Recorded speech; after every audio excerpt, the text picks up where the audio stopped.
At exactly 3:28 in the morning, something descended upon Jerusalem that would shatter every boundary between heaven and earth, freezing thousands in a moment that defied the laws of time itself. The ancient stones of the Western Wall, worn smooth by centuries of prayers and tears, suddenly blazed with a light so pure it turned darkness into noon. So intense it penetrated closed eyelids and locked doors. Pilgrims who had gathered for pre-dawn prayers found their voices silenced mid-word, their bodies suspended in impossible stillness, as if the very air had crystallized around them. Tourists capturing night photographs stood like statues, cameras raised, fingers frozen on shutters that would never click. Street vendors preparing their stalls became living sculptures, hands extended toward goods they could no longer grasp.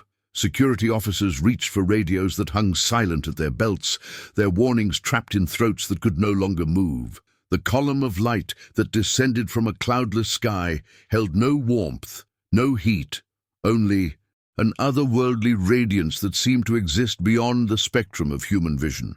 It was white and gold, and silver all at once, colors that had no names in earthly languages, frequencies that resonated not with eyes, but with souls. Within that pillar of impossible luminescence, something vast began to take shape, a presence so magnificent that even frozen minds recoiled in terror and wonder.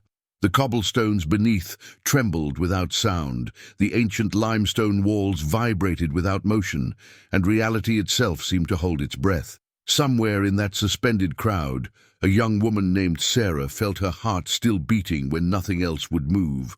The paralysis that gripped thousands left her untouched, chosen, marked for reasons she could not yet comprehend. Sarah's breath came in ragged gasps as she alone stumbled forward through the forest of frozen pilgrims, each face locked in expressions of shock, devotion, or dawning fear. Her sneakers scraped against stone that hummed with energy beneath her feet, every step an act of terrified faith into a moment that should not exist.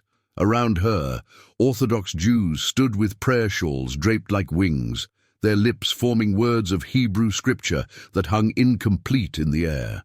Christian pilgrims clutched rosaries and crosses, suspended mid-gesture, their prayers interrupted by something greater than prayer itself. Muslim worshippers, frozen on their way to morning prayers, stood with faces turned toward the light, caught between their path and this impossible interruption. Children slept in their parents' paralyzed arms, mercifully unconscious of the cosmic drama unfolding around their dreams. Sarah's hands trembled as she approached the Western Wall, drawn by an invisible thread toward the epicenter of the light. Her mind raced with scriptures half-remembered from childhood Sunday schools, verses about angels and revelations, and the glory of the Lord. Tears streamed down her face unbidden, her body responding to something her consciousness had not yet processed. She had come to Jerusalem seeking connection with ancient faith, expecting history and architecture and perhaps some small stirring of the divine. Instead, she walked alone through a miracle that looked like the end of the world. The being that emerged from the column of light was too vast for human architecture, its form bending space itself to fit within the plaza. Its body seemed woven from starlight and living fire, translucent and solid simultaneously, shifting between states of matter as if physical laws were suggestions it could choose to ignore. Where its head should be, Sarah saw instead a corona of radiance that contained within it the spiral arms of galaxies, nebulae of impossible colors, the birth and death of stars compressed into a crown of cosmic glory. Its eyes, if they were eyes, held depths that contained eternities, reflecting back not just light but time itself, past and future collapsed into an eternal now. When it moved, reality rippled around it like water disturbed by something too large to be contained by the pond, wings that were not. Wings spread behind it, geometric patterns of light that folded through dimensions Sarah's mind could not properly perceive. The being's presence filled not just space, but consciousness itself, pressing against the boundaries of sanity with its sheer, impossible existence. Sarah fell to her knees not by choice, but by the overwhelming weight of holiness, majesty, and terror combined. This was no angel from a storybook, no gentle messenger with harp and halo, but something ancient and powerful beyond human mythology. Yet within that power, she sensed no malice, only purpose, only mission, only a message burning to be delivered. Her lips moved in silent prayer as the being's gaze, vast and infinite, turned toward her alone. Then it spoke, and its voice was thunder and whisper, masculine and feminine, the cry of newborns and the last breath of the dying. Every language humanity had ever spoken layered into a single, incomprehensible harmony. The words bypassed her ears entirely, arriving directly into her consciousness with the weight of absolute truth, undeniable and crystalline in their clarity. "I am a watcher," it declared, and Sarah understood in Hebrew and English and Latin and tongues she had never learned, all meaning collapsing into pure knowing. "I am sent from the threshold between what is and what is becoming, guardian of the boundaries that soon shall fall." The being's words resonated in her bones, in the ancient stones, in the frozen bodies of thousands who could not hear but somehow received. Humanity stands now, where it has always been destined to stand, at the crossroads of transformation, at the edge of revelation. Sarah's mind reeled as images began flooding her consciousness, stars aligning in patterns of prophetic significance, ancient texts glowing with hidden meanings, cosmic wheels turning within wheels of divine machinery. "The appointed time approaches," the Watcher continued, its voice building like a symphony reaching crescendo. "What you have called the end is truly the beginning. What you have feared is your greatest hope. What you have awaited is here." Sarah wept openly now, her soul stretched beyond breaking by the magnitude of the moment, chosen for reasons beyond her understanding, to stand witness to the unfolding of destiny itself. The Watcher extended what might have been a hand, though it shifted between forms too fluid to name, and the air before Sarah tore, open like fabric, revealing impossible depths beneath. She gasped as holographic light erupted into three-dimensional reality, projections that were somehow more real than the stones beneath her knees, visions that bypassed her eyes and seared themselves directly into her soul. She saw the heavens as they would appear in the coming months, celestial bodies moving into configurations that had not occurred since the foundations of the world were laid. Planets and stars forming a cosmic sigil that matched symbols carved into temples long buried beneath desert sands. The mathematics of it overwhelmed her, orbital mechanics that should have been random instead, revealing intentional design, as if the Creator had set celestial clockwork in motion millennia ago for this precise moment. Comets traced paths that formed Hebrew letters spelling out the names of God. Meteor showers that would soon grace Earth's skies, following trajectories that, when mapped, created the shape of the cross. "Do you see?" The Watcher's voice resonated, with gentle urgency. "Nothing has been left to chance, nothing forgotten in the unfolding of ages." Sarah's mind struggled to comprehend the vastness of the divine plan being revealed, the meticulous care woven into the fabric of creation itself, every star placed with purpose, every orbit a prayer in the language of physics and faith combined. The vision shifted, and suddenly Sarah stood within the hidden chambers of history itself, witnessing moments no human record had captured, but which heaven had preserved in eternal memory. She saw Moses on Sinai receiving not just commandments but cosmic coordinates, blueprints for a transformation that would take 40 centuries to mature.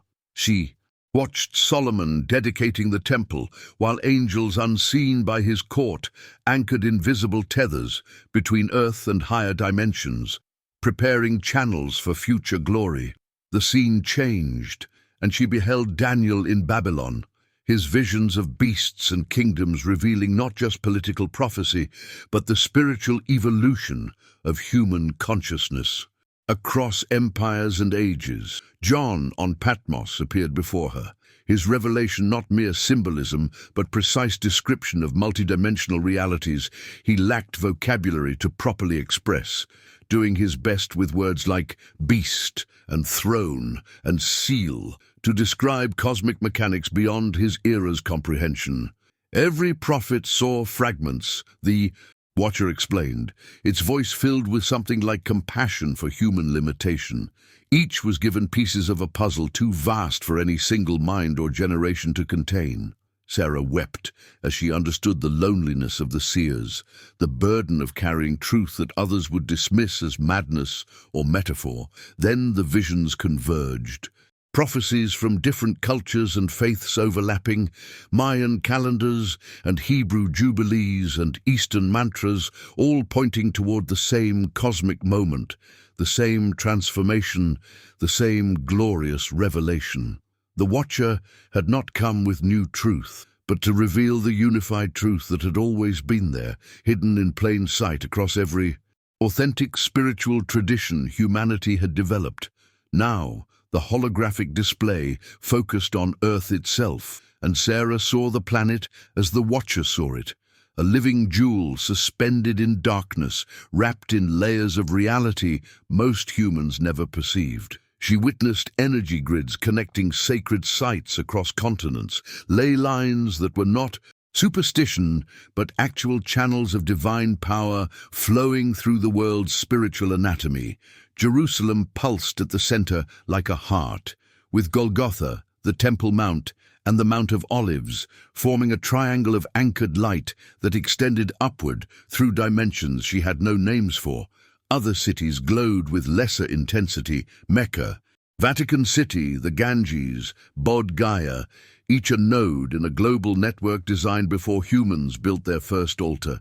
Your species has always sensed the sacred geography, the Watcher continued, building temples where the veil grows thin, gathering where heaven touches earth. Sarah saw how pilgrimages across centuries had strengthened these connections, millions of prayers soaking into stone and soil, faith itself becoming a tangible force that prepared the ground for what was coming. Then the vision accelerated forward, showing possible futures branching like lightning across the sky of time. In some timelines, humanity awakened to unity and ascended together into conscious partnership with the divine plan. Earth transformed into something glorious beyond imagination. In others, fear and division tore the species apart, the same transformative energies that could elevate instead devastating those who refused them. The crossroads is real, the Watcher intoned solemnly. The appointed time arrives regardless. But how? Humanity experiences. It depends entirely on what you choose in the moments between now and then. Sarah found her voice at last, hoarse and small against the cosmic magnitude surrounding her, yet the Watcher's infinite attention focused completely on her words, as if nothing in all creation mattered more. "Why show me this?" she whispered, her in question carrying the weight of inadequacy, the crushing awareness of her own insignificance against the vast machinery of destiny. "I'm nobody. I have no authority, no platform, no—" The Watcher's presence intensified, not overwhelming but embracing, and she felt within its regard something unmistakably gentle, even tender. "You were chosen, precisely because you claim no authority but God's, no platform but truth, no power but love," it responded. And Sarah felt those words rearranging something fundamental in her understanding of worthiness and purpose.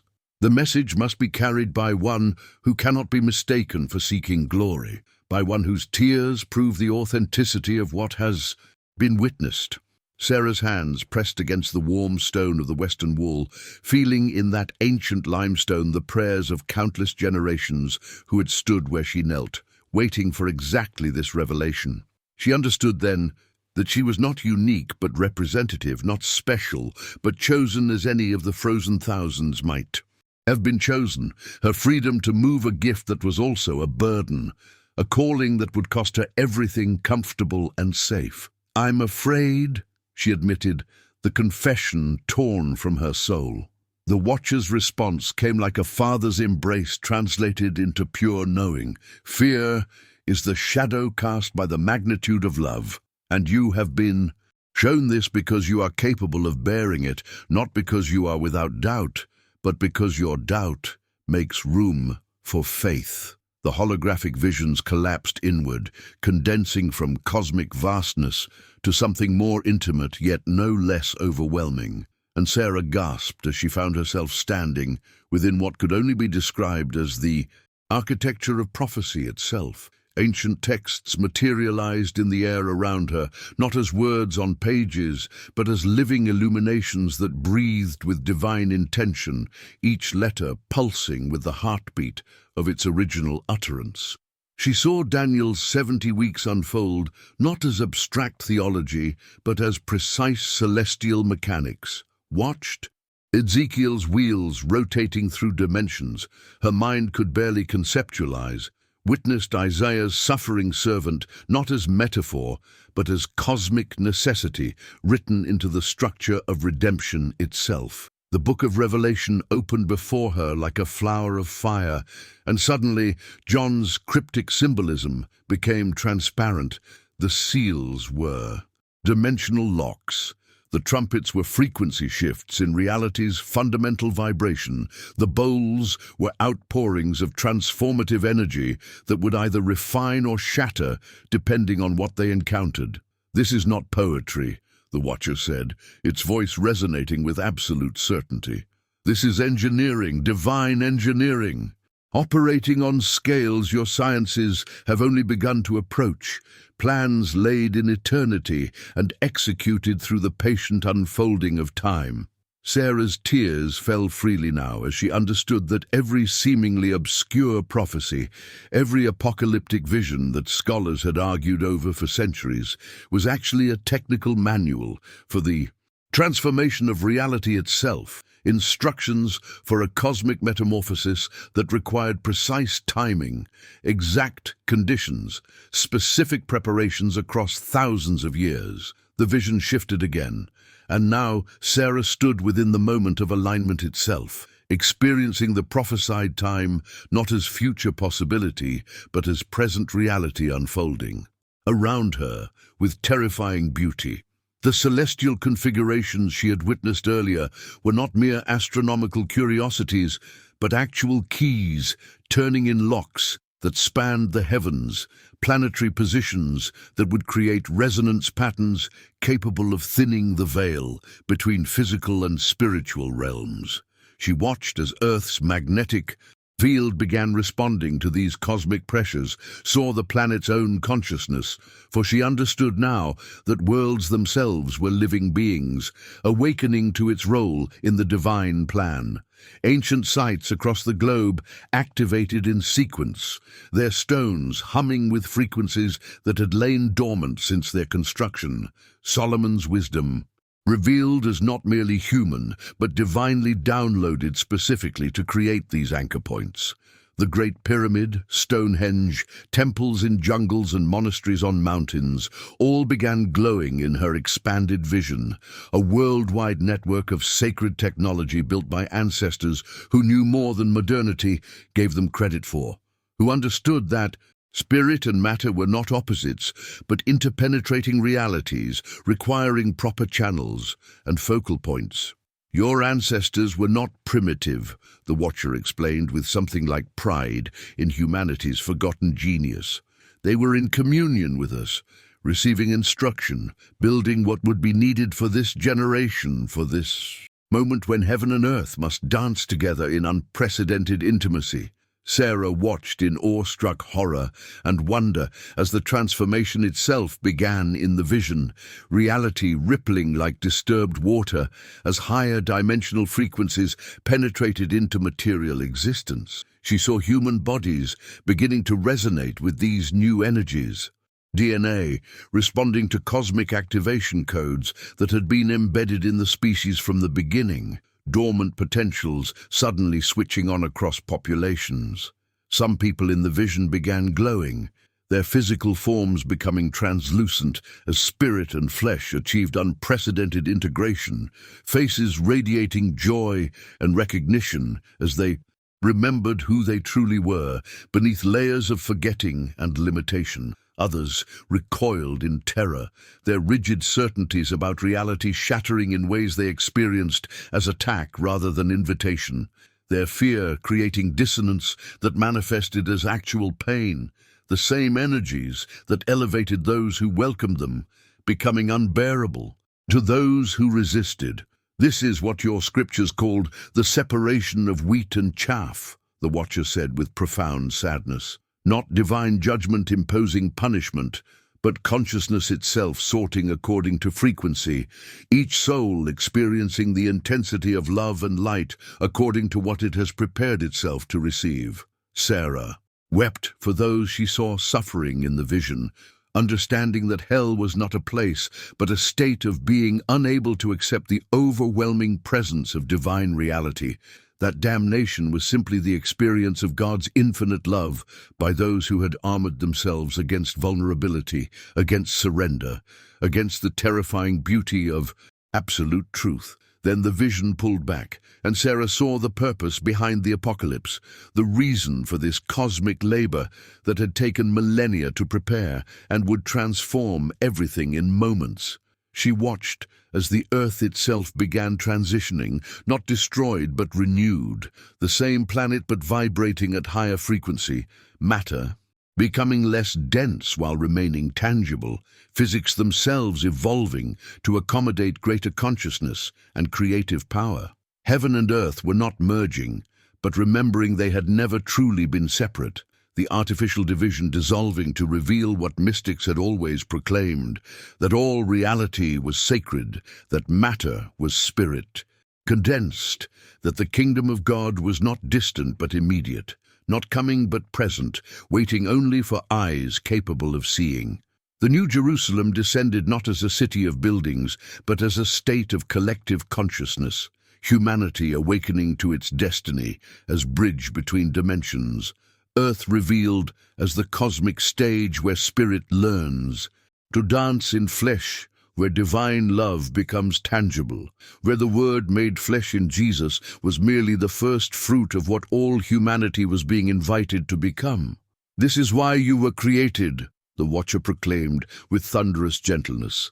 "Not to escape matter for spirit, but to sanctify matter with spirit, to make the entire cosmos conscious of its Creator's love, to be the very hands and hearts through which God experiences and transforms all creation from within."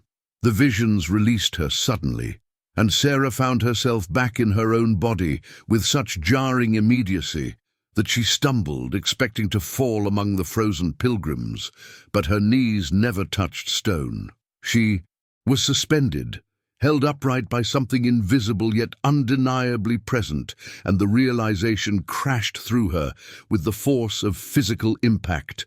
Everyone around her was still locked in supernatural stillness, thousands of souls frozen mid-breath, mid-step, mid-prayer, their faces masks of awe and terror, while she alone moved freely in the presence of this cosmic being. Why her? The question tore from her heart before her lips could form it, a cry of confusion and unworthiness that echoed in the supernatural silence.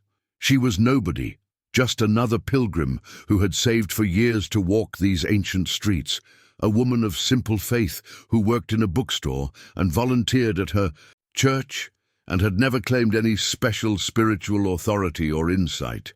Her hands trembled as she looked at them, solid and real, while everything else seemed suspended between moments, and the weight of being chosen, of being the only witness with agency in this unprecedented encounter, threatened to crush her beneath its impossible responsibility.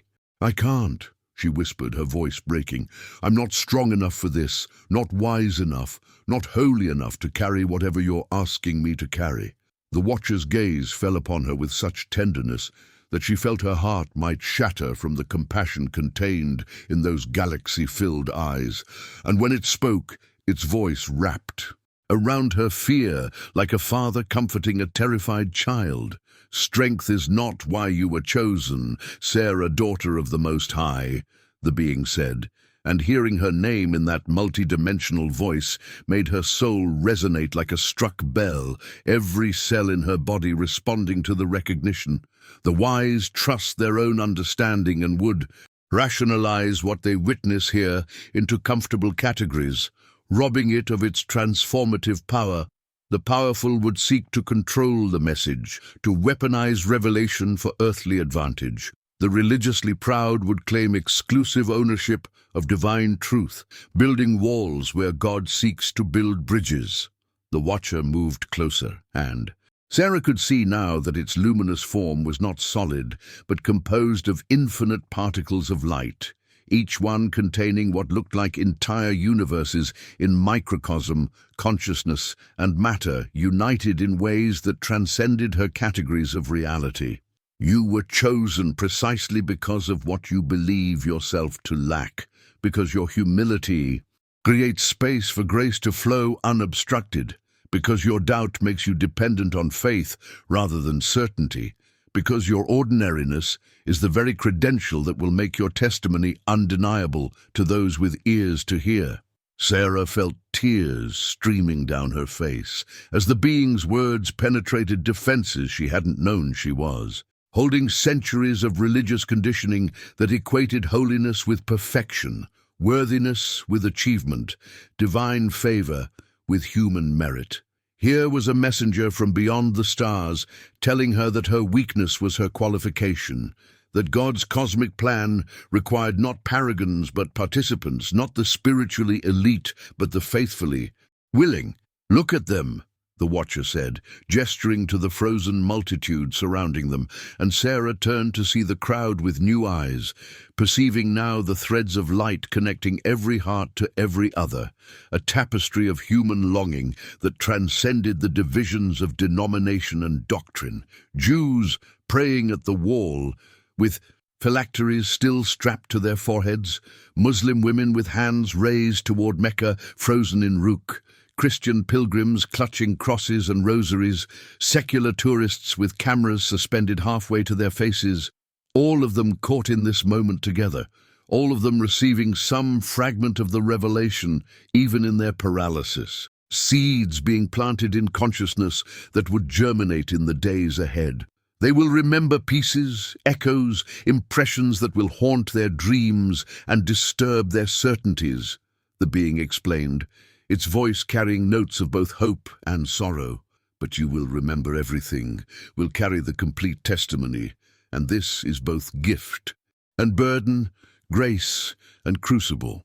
Sarah understood then that her freedom of movement in this frozen moment was not privilege, but responsibility, that being chosen meant being changed in ways she could not yet comprehend, marked by an encounter that would separate her from comfortable normalcy forever. She would become a living bridge between what was and what was coming, a translator of mysteries that would make some call her prophet and others call her mad. And the fear of that future nearly overwhelmed her until she felt it, a warmth blooming in her chest, spreading through her limbs, unmistakably the same presence she had known in quiet morning prayers and worship services, the gentle assurance of the Holy Spirit confirming that she was not alone in this, had never been alone, would never be alone. "Jesus," she whispered, the name escaping her lips as prayer and anchor, and the Watcher's entire form brightened in response, its light intensifying until she had to shield her eyes, and when she could look again, she saw something that would sustain her through everything that followed. Within the being's chest, where a human heart would be, there blazed a symbol she recognized from every church she had ever entered, a cross, but not rendered in wood or stone or precious metal. This cross was alive, pulsing with the rhythm of sacrificial love, radiating waves of redemptive energy that she understood now had been literally holding the fabric of reality together since that Friday afternoon outside Jerusalem's walls 2,000 years ago. "He is the center," the watcher declared with such reverence that Sarah knew she stood before a being that worshipped the same Saviour she did, that heaven's hierarchies all bowed before the Lamb, that this cosmic plan centered entirely on the mystery of God, made flesh, crucified, risen and returning. Everything, all of this, the prophecies, the alignments, the transformation coming upon your world, it all flows from Him, through Him, to Him, the Alpha and Omega who split eternity to enter time so that time could be sanctified and returned to eternity, transformed. Sarah fell to her knees then, not in terror but in worship, understanding finally why she had been chosen, because she knew that name, trusted that name, loved that name above all others. And whatever was coming, however reality itself might shift and change, Jesus remained the constant, the cornerstone, the way through the apocalypse into the glory, waiting on the other side. The watcher extended what Sarah could only describe as a hand, though it shifted between forms, sometimes fingers of pure light, sometimes geometric patterns that hurt to perceive directly, sometimes something that resembled wings, folded into the shape of reaching.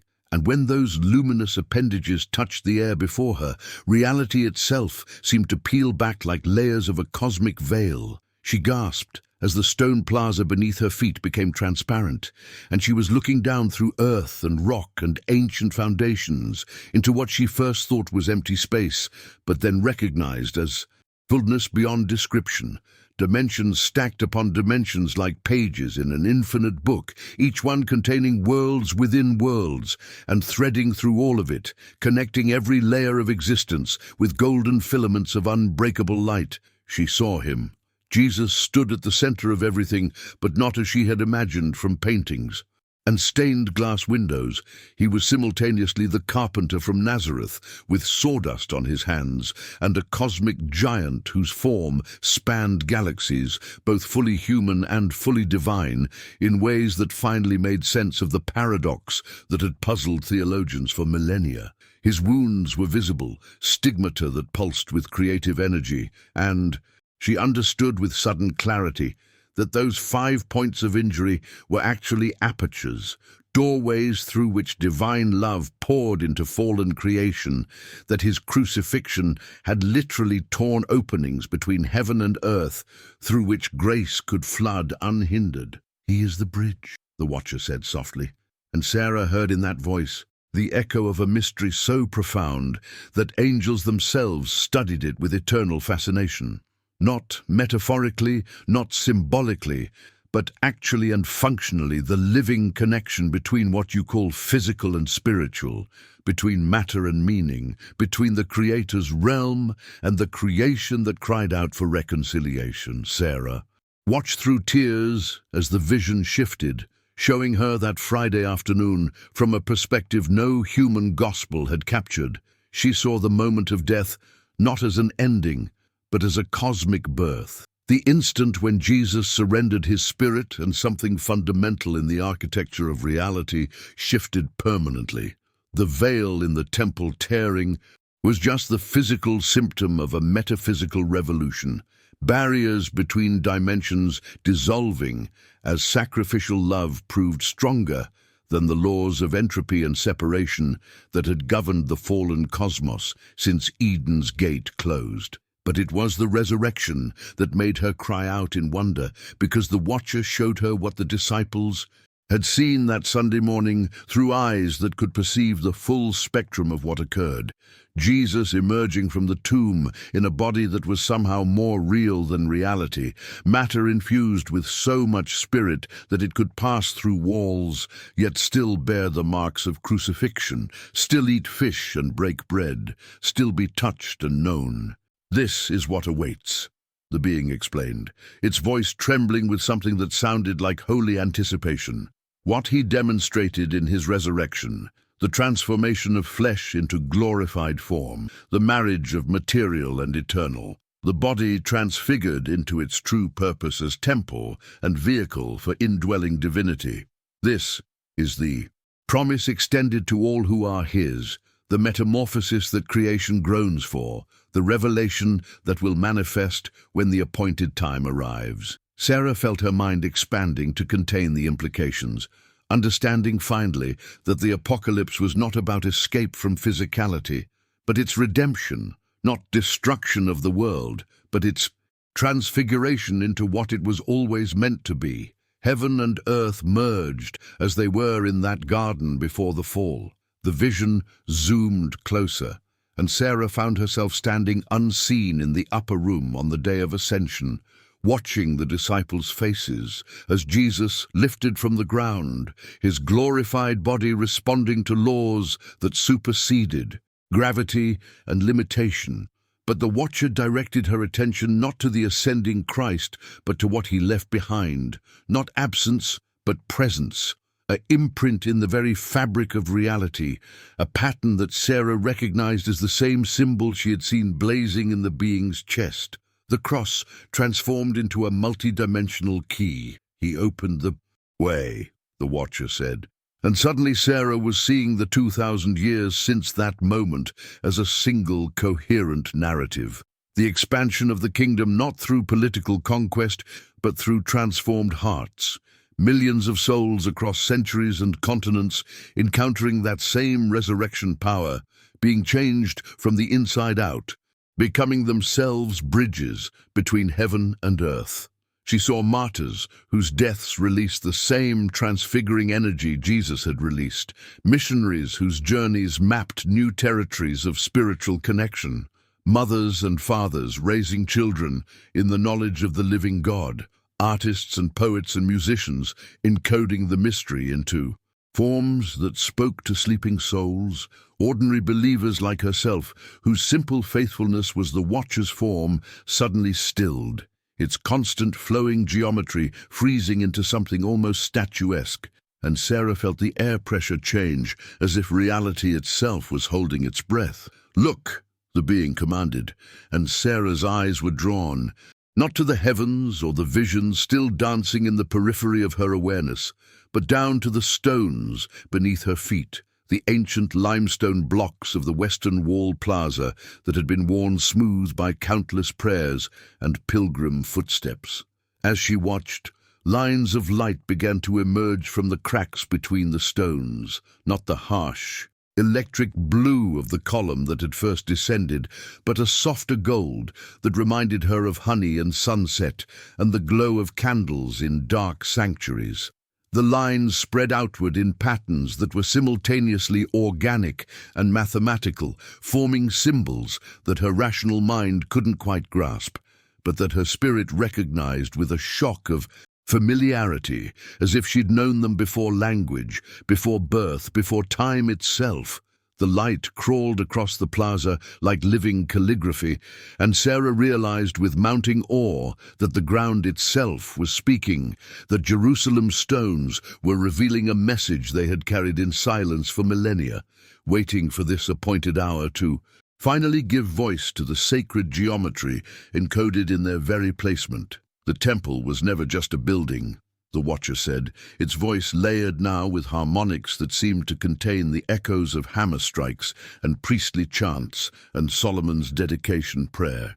Sarah turned towards where she knew the Temple Mount stood, though walls and structures blocked her physical view, and gasped as those barriers became translucent in her sight, revealing the ancient foundations still buried beneath centuries of conquest and reconstruction and political compromise.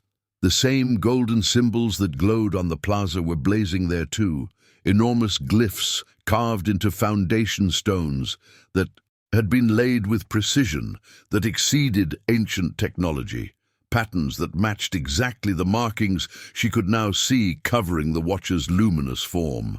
Solomon built according to specifications that came from beyond your understanding of blueprints, the being continued, moving closer to Sarah until she could feel the electromagnetic hum of its presence raising the hair on her arms and neck.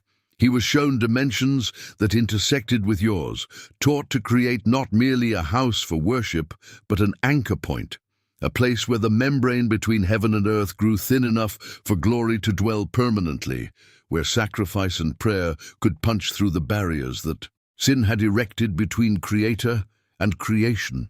Sarah's hands trembled as she understood the implications.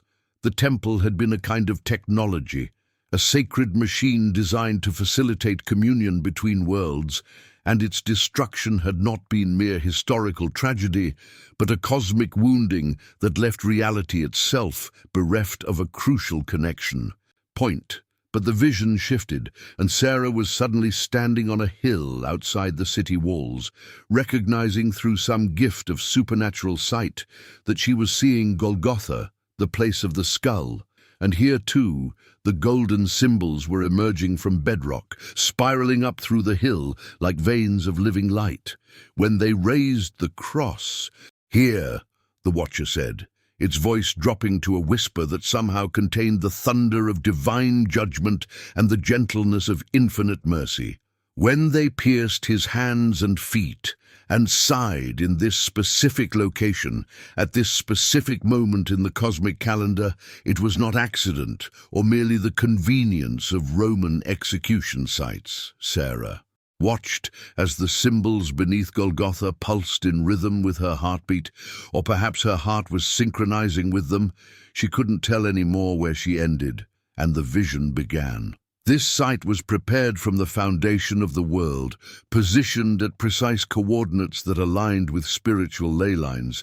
You have no instruments to measure, designed so that when the Son of God shed his blood here, it would soak into earth that had been consecrated for that exact purpose, activating patterns that would transform the planet itself into a doorway. She saw it then, the moment of death replayed with her enhanced perception, the blood falling, soaking into stone, and the stone responding, lighting up like a circuit board, receiving current, sending pulses of redemptive energy through channels that connected to the old temple site, to the Mount of Olives across the valley, to ancient altars and sacred wells, and places where the patriarchs had encountered the divine, all of them revealed now as nodes in a vast network of spiritual architecture. The Mount of Olives blazed brightest of all in her vision, and Sarah understood without being told that this was the completion point, the place where ascension had occurred and where return was promised. Alpha and Omega sites connected by a geography of grace that made Jerusalem not just a holy city, but a cosmic hinge on which all history turned. 3 anchors, the Watcher said, raising 3 appendages that might have been fingers or might have been flames toward Temple Mount, Golgotha, and the Mount of Ascension in turn. 3 points of a triangle that encompasses the old city, defining sacred space where earth and heaven have always overlapped more than other places, where the veil was woven thin from the beginning, because what is coming would need these foundations already laid. Sarah felt tears streaming down her face as she grasped the elegance of the divine plan, the way God had been preparing for this moment, not just through prophecy and promise, but through the very physical arrangement of geography and stone, encoding the gospel itself into the landscape so that Jerusalem testified wordlessly to truth that would soon be impossible to deny. The symbols were still glowing on the plaza, on the hidden temple foundations, on distant Golgotha and the Mount of Olives, creating a web of light visible now to her awakened eyes, and she knew with terrible certainty that soon, very soon, the whole world would see what she was seeing, that the appointed time was rushing toward them like a wave that would either lift humanity into glory or crash over them in judgment they had chosen by their response to the light. The Watcher turned its galaxy-filled eyes back to Sarah, and she felt the weight of its gaze like gravity itself shifting, pulling her not downward but inward, collapsing the distance between her small human consciousness and something vast beyond measure. "You ask without speaking why you have been chosen to move while others stand frozen," the being said, and Sarah realized she had indeed been wondering this, the question forming in layers of her mind she hadn't known existed until this moment opened them. "It is not because you are worthy by merit or pure by deed, but because your heart carried a question into this plaza tonight that heaven has been waiting to answer," The question of whether faith and fear can coexist in the final hour, whether trust in the Father's plan can survive the terror of transformation. The words struck her like stones thrown into still water, sending ripples through her entire understanding of herself. Because she recognized the truth immediately, she had come to Jerusalem running from certainty that the world was ending, seeking reassurance in ancient stones and prayers, hoping that proximity to sacred ground might quiet the apocalyptic dread that had been building in her spirit for months. The being extended something that might have been a hand, hovering it above her chest without touching, and Sarah felt warmth radiating through her ribcage, as if her heart were being scanned by light that could read not just beats per minute, but the accumulated deposits of every doubt and desperate hope she'd ever harbored. The days ahead will test humanity's capacity for trust, the Watcher continued, its voice dropping into registers that vibrated in her bones. What comes is not God's cruelty, but his mercy, not abandonment, but the fulfillment of every promise spoken through prophets and poured out in the blood of the Son. Yet to finite minds trapped in linear time, it will feel like the unraveling of everything stable and sure. Sarah's knees weakened, and she stumbled backward until her shoulders pressed against the rough stone of the western wall, needing its solidity as anchor, while her understanding of reality underwent violent reconstruction. "Are you saying we create the apocalypse by how we receive it?" she managed to whisper, the theological implications almost too immense to voice. The Watcher's form pulsed with light that cycled through colors she had no names for, settling finally on a deep crimson that reminded her uncomfortably of blood and sacrifice and the terrible cost of redemption. "I am saying that the veil between worlds grows thin by divine appointment, that the separation between spiritual and physical reality will soon dissolve as it was always meant to before sin necessitated the barrier. But how humanity experiences this dissolution depends entirely on whether hearts open in worship or close in terror." Sarah watched as new visions began forming in the air between them. Not the glowing symbols and ancient sites from before, but scenes of human response, parallel possibilities branching like roads diverging from a single point. In one stream, she saw cities where people looked up at supernatural signs and fell to their knees in wonder, communities gathering in prayer as the sky displayed impossible beauties, strangers embracing as old grievances became absurdly insignificant against the backdrop of eternity breaking through. And in these places the transformation came like dawn, gentle and glorious, reality shifting into higher dimensions as naturally as ice melting into water. But in the other stream she saw panic, governments attempting to weaponize what couldn't be controlled, people trampling each other in desperate flight from the very salvation being offered, hearts hardening into cynical rejection or splintering into madness, and there the apocalypse, manifested as chaos and collapse, not because God willed destruction, but because closed fists cannot receive gifts, no matter how precious. "It will be both," Sarah heard herself say, understanding crystallizing with sickening clarity. "Some will ascend, and some will fall, not by God's arbitrary choice, but by what they choose to do with the light.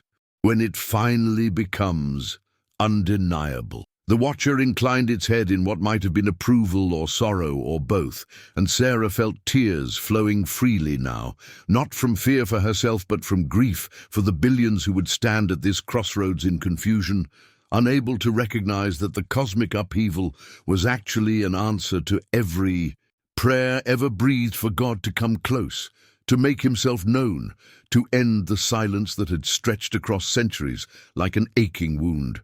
"The Father has never stopped calling his children home," the being said, and now its voice carried undertones of such profound love that Sarah's heart felt physically squeezed, as if a gentle but irresistible hand had reached into her chest and was holding the muscle itself with impossible tenderness.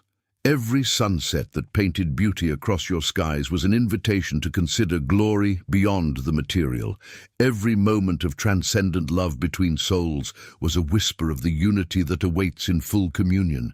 Every prophetic word and miracle and answered prayer was preparation for this hour when demonstration becomes full manifestation.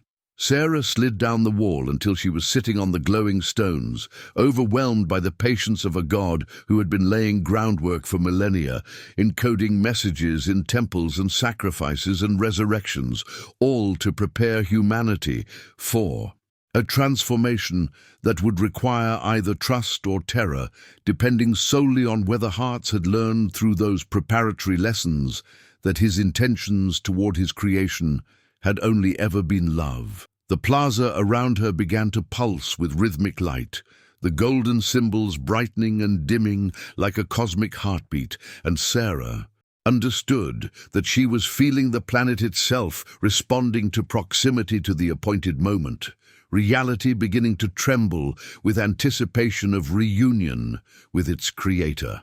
"You will walk from this place carrying fire in your bones," the Watcher said. And Sarah looked up to see the being was changing again, its form becoming less solid and more radiant, as if it were preparing to return to whatever dimension it had descended from. "When you speak what you have witnessed, some will call you deceived and others will call you prophet. But your only task is to testify that the choice is real, that the Father honors the terrifying gift of human will, even now at the threshold of cosmic fulfillment. That ascension is offered but never forced, that the transformation can be experienced as homecoming or horror, depending entirely on whether the soul recognizes the hand extended toward it as the same one that formed it from dust and breathed life into clay." Sarah nodded, accepting the burden and privilege, feeling something ignite. In her chest that was half anguish and half exultation, the knowledge that she would spend whatever time remained before the appointed hour, trying to convince people that the apocalypse was an invitation written in fire and glory, that the end of the world as they knew it was actually the beginning of the world as it was always meant to be, and that the God who had loved them enough to die for them on a skull-shaped hill could be trusted to guide them through the dissolution of every false security into the reality of eternal embrace. The Watcher's form began to contract and intensify, pulling inward like a star collapsing into supernova readiness, and Sarah felt the air pressure change. Around her, felt her hair lifting slightly as if static electricity were building in the space between divine proclamation and human response. "Before I release you to carry this fire into a world that fears heat more than cold," the being said, its voice now layered with harmonics that seemed to come from everywhere and nowhere simultaneously, "you must understand the cost of testimony in an age that has mistaken comfort for faith and certainty for trust." Sarah's breath caught because she heard in those words the echo of every martyr's journey, every prophet's lonely road, the particular suffering of those who see what others cannot yet perceive and must bear the weight of vision until the world catches up or crucifies them for the inconvenience of their sight. She thought of her family back home, her mother who barely tolerated her Christianity, her father who considered all religion a psychological crutch, her brother who would mock this experience with the casual cruelty of intellectual superiority, and she felt the future pressing down on her like a physical weight, the isolation that would come from speaking truths that shattered comfortable narratives. "I'm not strong enough," she whispered, and the admission felt like both failure and relief, the honest confession of her inadequacy laid bare before a being whose existence proved her smallness. The Watcher did something then that nearly broke her completely. It lowered itself, condensing its massive, luminous form until it knelt before her where she sat, slumped against the western wall, bringing those galaxy-filled eyes level with her tear-streaked face. "Neither was he," the being said softly, and Sarah knew instantly it spoke of Jesus, of the garden. Prayer Of the moment the Son of God sweat drops of blood while asking if another way existed, if the cup could pass, if love demanded quite this much. Strength is not the absence of fear, but the choice to surrender into the Father's hands despite trembling, not the confidence of your own capacity, but the trust that His purpose will accomplish itself through whatever vessel offers availability over ability. Sarah reached out without thinking, and her hand passed into the edge of the watcher's form, not encountering solid matter, but something like warm water made of light, and the sensation that flooded up her arm and into her chest was overwhelming, a direct transmission of emotion that bypassed language entirely. She felt the Father's fierce pride in her willingness, His tender grief over what her obedience would cost, His absolute certainty that she would not be abandoned in the trials ahead, and underneath it all, a love so vast and particular that it knew every cell of her body and every shadow in her soul, and treasured both without condition. You will stand in rooms where educated voices dismiss you as delusional, the watcher continued.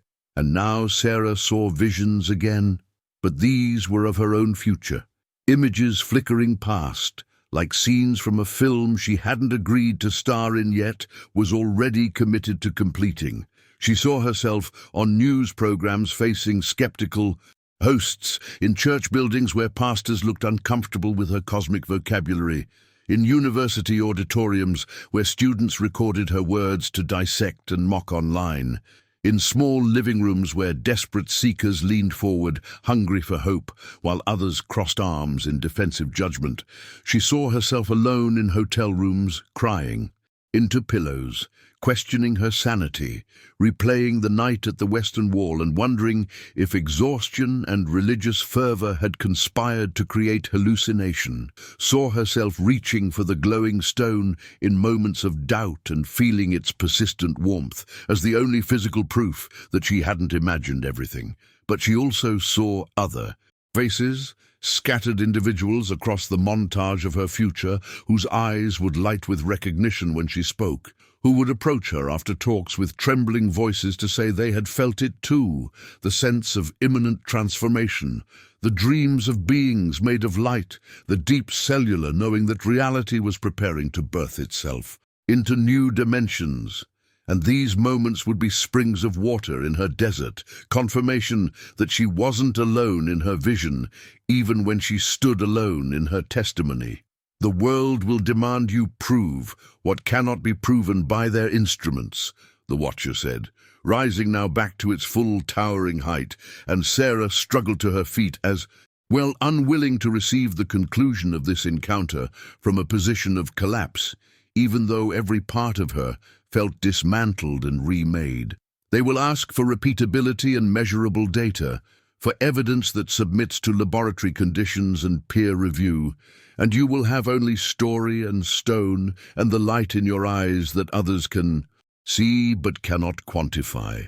Sarah felt the weight of this settling into her bones, understanding that she was being commissioned to bear witness in an empirical age to truths that transcended empiricism, to speak of God's cosmic plan to people who had been trained to trust only what could be graphed and duplicated and published in journals with impressive credentials. But this has always been the nature of faith, she said slowly, working through the realization even as she voiced it, that it requires a different kind of knowing, not less rigorous but operating by different rules, that the deepest truths about love and meaning and purpose can't be weighed on scales or viewed through microscopes but are no less real for their resistance to those tools. The watcher's form pulsed with brilliant approval, light cascading off its surface like water off wings.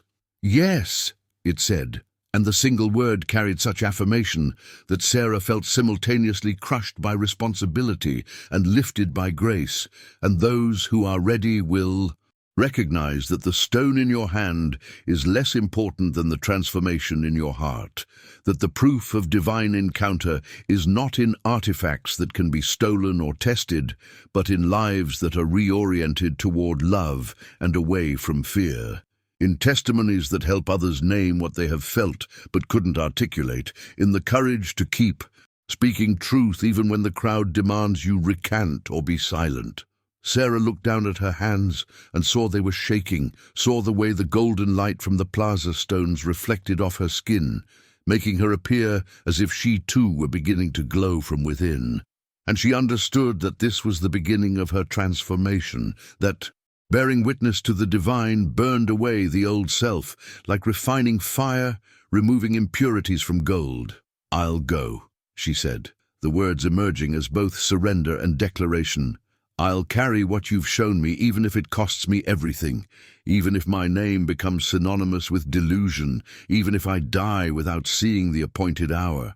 Arrive, because standing here in your presence and in the Father's love has made it impossible to return to the safety of silence." The watcher reached toward her one final time and touched the center of her forehead with something that might have been a finger made entirely of concentrated starlight, and Sarah gasped as warmth flooded through her skull and down her spine, feeling like a seal or mark or blessing being imprinted on her very essence, a brand that would mark her as witness and prophet and warning all at once. "You will not die before you see what has been promised," the being said, and these words carried the weight of covenant, of divine oath that could not be broken. Regardless of how circumstances might suggest otherwise in the difficult years ahead, when the veil falls and the transformation comes, you will stand among those who prepared others through testimony, and the Father will say of you what he says of all who trusted him enough to look foolish for his sake. "Well done, beloved daughter, your faith bridged heaven and earth for those who needed your voice to give them permission to believe." The moment the watcher's touch lifted from her forehead, Sarah felt rather than saw the being begin its ascension, the column of light that had been its manifestation point starting to retract upward like water, flowing in reverse, defying gravity with the casual authority of forces that wrote the laws of physics and therefore could rewrite them at will. She wanted to reach after it, wanted to cry out for it, to stay just a moment longer because she didn't feel ready despite her declaration of willingness. But her voice caught in her throat as she noticed something profound beginning to happen in the air around her, a subtle shift in the quality of reality itself, as if the pause button that had frozen thousands of souls was finally, slowly, being released. Time didn't snap back into motion, but rather eased forward like a conductor gradually increasing tempo, and Sarah watched in breathless wonder as the pilgrims and locals who had been locked in supernatural stillness began to move again, their bodies completing gestures that had been interrupted by the divine visitation, their mouths forming words that had been halted mid-syllable. But something was wrong with their resumption. Something fractured and confused in the way they stumbled and caught themselves, hands flying too, heads as if waking from dreams too vivid to be dismissed as mere sleep, eyes blinking rapidly as fragmented memories crashed through consciousness like waves against rocks, breaking apart even as they tried to hold the pieces together. Sarah stood motionless against the western wall, her back pressed to ancient stones that had absorbed prayers from countless generations, and watched as confusion rippled through the crowd like wind through wheat, bodies turning in circles as people tried to orient themselves to a moment that felt discontinuous with the moment before, even though they couldn't quite articulate what had been lost in the gap.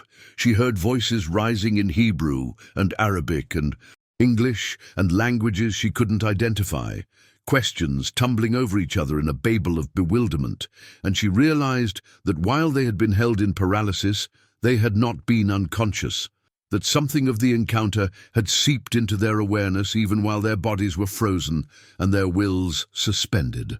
A woman nearby collapsed to her knees weeping, her hands raised toward the sky where the last traces of the light column were dissolving into the natural pre-dawn darkness.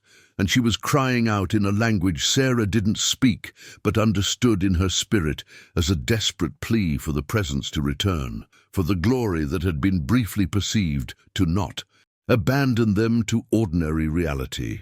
An elderly man stood trembling with his prayer shawl clutched in white-knuckled fists, staring at his own hands as if they belonged to someone else, and Sarah heard him whispering over and over a phrase that sounded like disbelief, wrestling with undeniable experience, the human mind trying to categorize an encounter that exceeded its existing frameworks.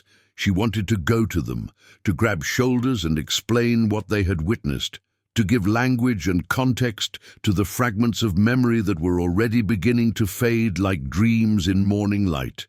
But her legs felt leaden, and her own mind was reeling from the totality of what she alone had been permitted to see and hear and understand in fullness.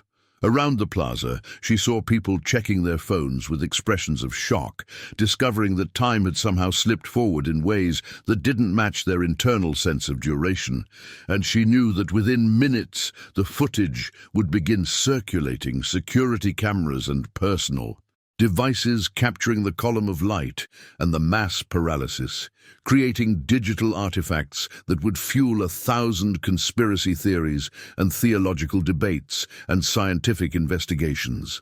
Sarah's hand moved instinctively to her jacket pocket, where the stone the Watcher had given her now rested, and even through the fabric she could feel its warmth, a steady pulse like a second heartbeat that anchored her to the reality of what had occurred when everything in her rational mind wanted to retreat into doubt as a defense against the enormousness of her commission. She pulled it out slowly, this small rock that glowed with soft internal luminescence, and held it up before her eyes as the first true rays of dawn began to break over the Mount of Olives. And in that light, she saw that its surface was covered in symbols that matched exactly what she had seen on the Watcher's form, a script that was simultaneously ancient and beyond time, a language that her eyes couldn't read but her soul somehow recognized. The chaos in the plaza was intensifying now as more people regained fuller awareness and began trying to piece together what had happened, and Sarah heard the first sirens in the distance, emergency services responding to reports that would sound insane to anyone who hadn't been present, and she knew that within hours this place would be swarmed with authorities and media, and religious leaders, all demanding explanations that would satisfy their particular frameworks of understanding. She watched as small groups began forming spontaneously, strangers grabbing each other and speaking in urgent, hushed tones, comparing notes on what they remembered, and she could see the recognition dawning in faces as they realized their experiences overlapped in ways that couldn't be explained by mass hallucination or shared delusion, that something objectively supernatural had interrupted the normal flow of their morning and left them all marked by its passage. A young Orthodox Jewish man was arguing with an older Muslim woman, not in hostility, but in animated agreement, both of them gesturing at the Western Wall, and then at the sky, and then at their own chests, as if trying to explain that the presence had touched something internal and eternal that transcended their different theological vocabularies. Sarah felt tears streaming down her face as she witnessed what the Watcher had promised, the beginning of interfaith unity born not from political negotiation, but from shared encounter with the divine, from the undeniable experience of standing together in the presence of something so far beyond human categories that it made their divisions seem childish and tragically small, and she whispered a prayer of gratitude and terror in equal measure, knowing that this was only the beginning, that the signs in the skies would come next, and the world would have to choose whether to awaken or entrench itself deeper in the sleep of comfortable certainty that denied the reality of cosmic transformation. Sarah's fingers trembled as she held the glowing stone against her chest, feeling its warmth seep through fabric and flesh to settle somewhere deeper than bone. A heat that had nothing to do with temperature and everything to do with purpose, with destiny written not in the stars, but through them. And she understood with sudden crystalline clarity that this small object was not merely proof for skeptics, but a talisman of remembrance for herself for the moments of doubt that would inevitably come when the memory of this encounter began to feel more like dream than reality. The plaza around her continued its chaotic awakening, voices rising in a symphony of confusion and wonder, but she found herself turning back to face the western wall itself, pressing her palm against stones that had witnessed empires rise and fall, that had absorbed the tears and prayers of exiles and returnees, of those who wept for destruction and those who sang for restoration, and she felt the wall hum beneath her touch, as if responding to the residual energy of the Watcher's presence, as if these ancient blocks of limestone had been waiting centuries for this exact moment when heaven would reach down and touch earth in undeniable manifestation. She thought of all the prayers that had been whispered into the cracks between these stones, desperate pleas for healing and justice and the coming of Messiah, and she realized that her own prayer now needed to be different, not a request, but a surrender.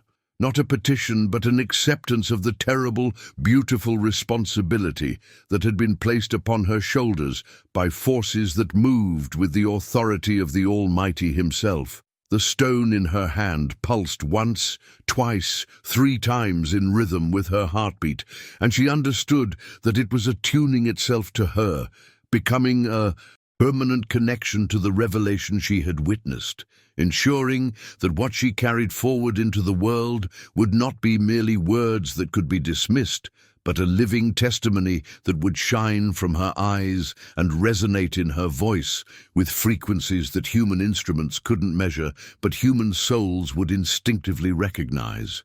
She turned slowly from the wall to face the crowd again, and the movement felt significant somehow, like a threshold being crossed, like the moment when a prophet stops being a private person with private revelations and becomes a public vessel for truths that will make them loved and hated in equal measure by those who are comforted and threatened by what they represent. The sky above Jerusalem was transforming from pre-dawn darkness into that particular quality of light that belongs only to holy cities, a luminescence that seems to emanate as much from below as from above. And Sarah watched as the sun's first rays touched the dome of the rock and set it glowing gold against the deep blue of retreating night. And something about that sight, the way the light honored a sacred site that was not her own tradition, reminded her that the Watcher's message had been about unity, about the end of divisions that humans had created while claiming divine sanction for their separations. She saw a television crew setting up hastily near the entrance to the plaza, saw the reporter gesturing animatedly while speaking into a phone, and she knew that within minutes the questions would begin, that microphones would be thrust toward anyone willing to speak about what had happened, and she felt the weight of her unique position as the only one who had been free to move, the only one who had received the full, undiluted message, while others carried only fragments and impressions. Her mind raced through possible words, trying to construct explanations that wouldn't sound insane, that wouldn't reduce the cosmic grandeur of what she had witnessed to sound bites and theological talking points, but every formulation felt inadequate, like trying to capture the ocean in a teacup or explain color to someone born blind. And she realized that this inadequacy was itself part of the test, that she would have to trust not in her eloquence, but in the truth itself to find resonance in hearts prepared to receive it. The stone grew warmer in her hand, almost uncomfortably so, and she looked down to see its glow intensifying as the natural sunlight increased, as if it were responding to or perhaps echoing the solar radiance. And with a gasp, she noticed something she hadn't seen before in the dimmer light. The symbols on its surface were moving, slowly rotating and reconfiguring like a puzzle, solving itself, and she understood that it was not a static object, but a living message, something that would continue to reveal layers of meaning as she grew in her capacity to understand and communicate what had been entrusted to her. Around her, the crowd's confusion was beginning to organize itself into something more purposeful as people formed larger groups, and she heard one voice. Rising above the others, a man speaking in accented English about prophecy and fulfillment, about the signs that the sages had said would precede the days of Messiah. And she felt both kinship and concern because, yes, this was about Messiah, but not in the way that any single tradition had fully grasped, not as tribal victory but as cosmic. Reconciliation, not as the vindication of one group's theology, but as the revelation that all true worship had been reaching toward the same infinite love that now stood ready to unveil itself completely if humanity could release its grip on fear and division. She wanted to speak, felt the words building in her chest like pressure seeking release. But something held her back, some instinct that the right moment had not yet arrived, that there was a choreography to divine revelation that required patience, required waiting for the Kairos moment when chronological time would open to receive eternal truth. And so she stood silent, with the glowing stone cradled in her palms, tears flowing freely down her cheeks, her lips moving in wordless prayer, while around her Jerusalem awakened to the first day of its transformation from ancient city to cosmic epicenter of the apocalypse that would not destroy but reveal, not end, but fulfill every promise whispered by prophets who saw through glass darkly, but spoke truly of the light that was, always coming, always breaking, always calling humanity home. The sirens were much closer now, and she saw police vehicles pulling up to the plaza barriers, while officers rushed out with expressions of disciplined concern, masking deeper confusion about what exactly they were responding to. And she knew that the apparatus of order would try to contain and control and explain away what had happened here, that there would be official statements about atmospheric phenomena or mass hysteria or anything that would let the systems of power maintain their illusion of having reality firmly categorized and managed.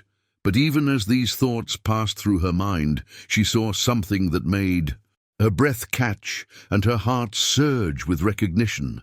There in the eastern sky, still pale with dawn but visible to anyone who looked, a star that had not been there before, burning with steady radiance that outshone Venus, positioned directly above the Mount of Olives, where Jesus had wept over Jerusalem, and where prophecy said he would return.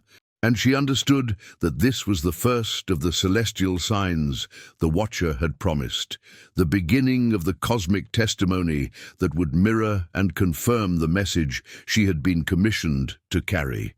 She lifted the stone toward that star and watched as its glow synchronized perfectly with the heavenly light, the two sources of illumination, acknowledging each other across the space between earth and sky. And in that moment, Sarah felt her fear dissolve into something stronger and cleaner, felt her doubt transmute into conviction, not because she understood everything, but because she had touched something so fundamentally true that all her questions became irrelevant beside the overwhelming reality of God's love, preparing to complete what had been started in a manger and on a cross and in an empty tomb. She whispered her prayer of surrender again, but this time with joy instead of terror, her voice steady as she spoke directly to the Creator, whose cosmic plan was unfolding exactly as it had been written before time began, thanking him for choosing broken humanity as the stage for his greatest revelation, for loving his creation enough to bridge every distance between the infinite and the finite, for sending watchers and prophets, and finally his own Son to ensure that no soul would be without witness when the moment of ultimate choice arrived. And as her prayer ended, she opened her eyes to find dozens of people staring at her, having noticed the glowing stone and the way she stood as if anchored in certainty, while everyone else floundered in confusion. And she knew without anyone speaking that her testimony had already begun, that the light in her eyes and the peace on her tear-stained face was itself a message that transcended language. And she smiled at them with infinite compassion for the journey they were all about to take together into the revelation that would shake every foundation except the one that had always been unshakable, The love that created galaxies and numbered hairs and died on wood and rose from stone to prove that nothing, not even death itself, could separate humanity from the heart of God. Could this ancient prophecy finally be unfolding before our very eyes? Subscribe to witness what happens next as the signs begin to appear worldwide.